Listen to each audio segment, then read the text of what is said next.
Hello, আসসালামু আলাইকুম। শখের খামার ফরিদপুর ইউটিউব চ্যানেল এবং ফেসবুক পেজ থেকে ছোট্ট একটা শর্ট ভিডিও নিয়ে চলে আসলাম। তো আজকে সকালবেলায় মুরগিগুলা কিছু বিক্রি করা শুরু করছি।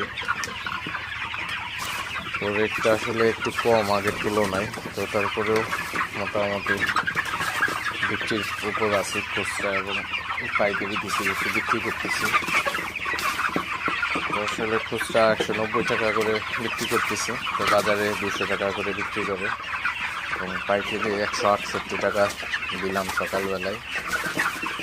আসলে এভাবে একটু বিক্রি করি, কারণ আমার কাছে অনেক মুরগিগুলো আসলে যদি খুচরা কিছু বিক্রি করতে পারি তাহলে আসলে একটু আর কি সমান সমান হবে দামটা।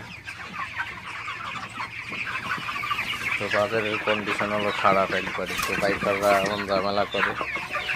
তো মুরগি কোনো পাইকার কিনে হলো 60 টাকা করে 100, বিক্রি করে 200 টাকা কেজিতে, আপনার 40 টাকা করে লাভ চলে। আসলে তাদেরই তো ব্যবসা, এমন অবস্থা হয়ে গেছে আসলে। যাই হোক, আপনাদের ছোট্ট একটা আপডেট দিলাম। তো সবাই ভালো থাকবেন, সুস্থ থাকবেন। শখের খামার ফরিদপুর ইউটিউব চ্যানেলটা অবশ্যই সাবস্ক্রাইব করবেন, ভিডিওটি লাইক, কমেন্ট এবং শেয়ার করে অন্য ভাইদের দেখার সুযোগ করে দিবেন। তো ভিডিওটি এ পর্যন্তই। আসসালামু আলাইকুম।